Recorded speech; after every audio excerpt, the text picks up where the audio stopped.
Saturday morning, we kick off the Experts program with our tech expert, Luis Alvarez of the Alvarez Technology Group. Good morning, Luis. Good morning, Mark. How are you? Doing pretty good. Great to have you with us. Ransomware gang hacks an MSP to deploy ransomware on customer systems. Well, what are MSPs and what is going on here? Well, this is kind of I have to call out my own industry a little bit here because MSPs are managed services providers. These are IT companies that provide services to customers who typically don't have their own internal IT, so they're outsourced IT, if you will. And what the cybercriminals have learned is that most IT providers don't do a good job of securing their systems, even if they might be doing a good job with their client systems.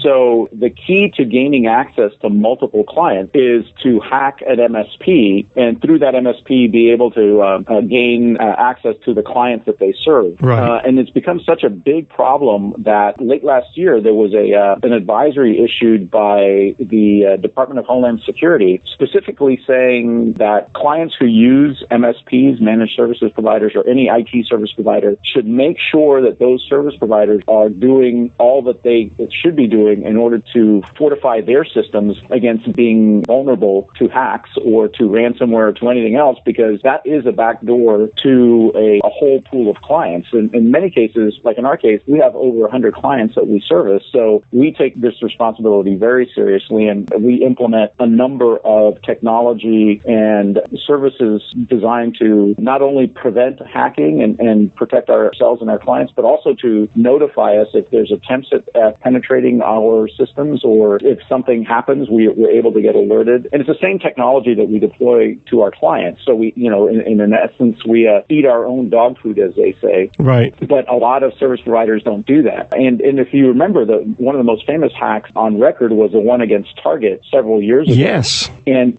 that was done through a service provider. In that case, it was an HVAC company that was servicing all the Target stores that were compromised. I remember that. That's right. Yes. Yeah, and the bad guys gained access to the HVAC system, HVAC company systems, and leapfrogged into all of the Target stores to be able to hack them. And so it's a serious issue. And when DHS and the FBI are warning customers that they need to talk to their service providers and make sure that they're doing everything that they can to protect themselves, it's something that if you're using a service provider, you should really have that conversation with your IT service provider and make sure that they're doing what they need to be doing, and they tell you what that stuff is.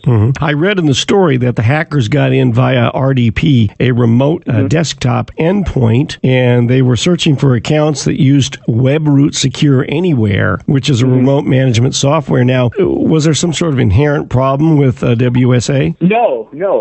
There's a RDP, remote desktop protocol, should never be enabled through a firewall. That is, for lack of a better term, lazy providers will enable RDP as an easy way for remote users to gain access to systems inside the firewall. But that RDP protocol is fraught with problems and vulnerabilities and allows bad guys, they can do a port scan on a firewall and detect that particular port is open, and use that as a way to try to gain access to the system. And that's what happened in this particular case. And WebRoot is a great product. It's one that we use for our clients, and it's very designed to protect endpoints. But what these guys did was they hacked this particular managed services provider's credentials to the WebRoot portal. Okay. And once you're in that portal, you're kind of like inside the house at that point, and you can do anything you want. And so by gaining access to that portal, they were able to deploy ransomware to all of those customers, infecting them and basically causing them to lose time and money as they were trying to deal with this ransomware infection. Louis, why wouldn't these people be using a VPN, a virtual private network, and locking up their systems that way? They should. You and I have talked about that in the past, that VPN is the most secure way to gain remote access to So it's the gold standard. It's a gold standard. And if you are, using RDP or any other open ports through a firewall, then you're just begging for trouble. Using a VPN means that you can connect up securely to that firewall, and then from there you can do whatever you want to inside the network because you're secure. But it takes time and effort to enable a lot of these security protocols, and some people just don't follow good practices and tend to be a little lackadaisical in their security practices, and that's being taken advantage of. And it's not just cyber criminals, but it's also state actors. I mean, China right now, there's a DHS warning about Iran in particular because of everything that's going on at the national level between the U.S. and Iran, that there's a fear that the Iranians will unleash their cyber teams to cause havoc in private industry as a way to get back to the U.S. So if you have in any way any sort of vulnerability, then that's going to be exploited either by criminals or by state actors. Okay. Still go back to, you want to have that VPN. It doesn't really cost that much to do it. No. Compared to what you would lose. Absolutely. I mean, VPN, there's some open source VPNs out there that if you're technically savvy, you can use, but most people will want to buy something. You can get them through your apps on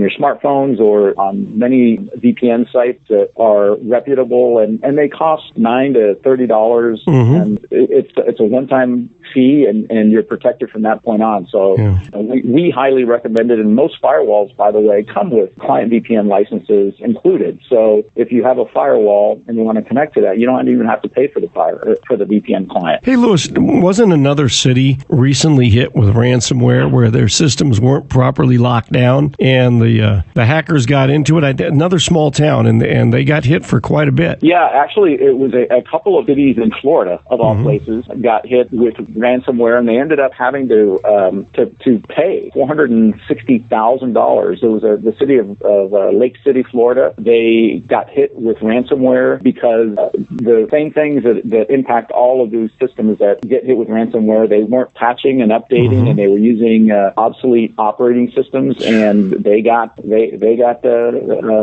advantage of. Right. And that was the second one. There was another city in Florida, Riviera Beach, that got hit earlier, and they had to pay $600,000 in order to unlock their ransomware encryption that infected their system. So the bad guys out there have figured out that there's a lot of vulnerable systems in municipalities and government agencies because they tend to not follow good security practices, and they're taking advantage of it. Yep, and we should note that both of these towns, while $400,000 and $600,000 doesn't sound like a lot of money, however, these are really small communities, like on the order of 10 or 12,000 population, and in a city that size, $500,000 is a significant amount of money. Sure, and as you know, Baltimore, which got hit a couple of months ago, they've spent over $18 million so far on recovery. They chose not to pay the ransom, but instead replace all the infected systems and get their cybersecurity up to par, and it's cost them a significant amount of money, and not just in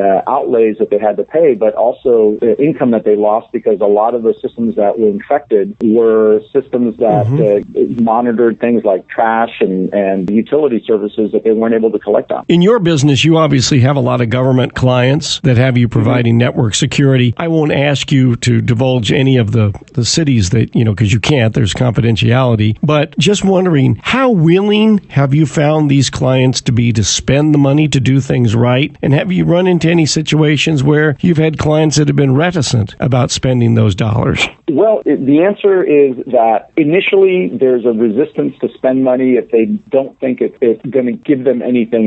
They sometimes think that it's fluff, right? It's like, okay, well, we're already doing enough. Why do we have to do more? But we take the time to educate them on the threat landscape, on the changing nature of cybersecurity, and the impact that it could have on their network if they are hit with something like ransomware or another hack, and not just the financial impact, but the reputational impact, the regulatory impact. And after we do our due diligence of getting them up to speed, they tend to readily agree that they need to take additional steps to protect themselves. Okay. I was curious about that, because just being the way human nature is, you're going to run into people who are going to say, do we really need to spend this money right now? Yeah, especially when it's a small city or a small municipality. They're like, we're a little tiny flea on the back of an elephant. Why would anybody care about us? Then you show them the stories about Lake City. Yeah, exactly. And the nice thing about the internet is that as far as the bad guys are concerned, everybody's equal. Right. Whether you're the city of Baltimore or the city of Lake City or Riviera Beach, all they care about is that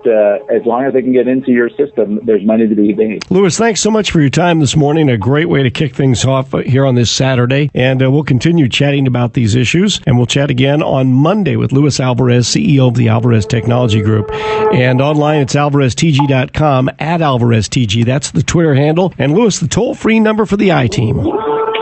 Give us a call at 866-78-I-Team. That's 866-784-8326.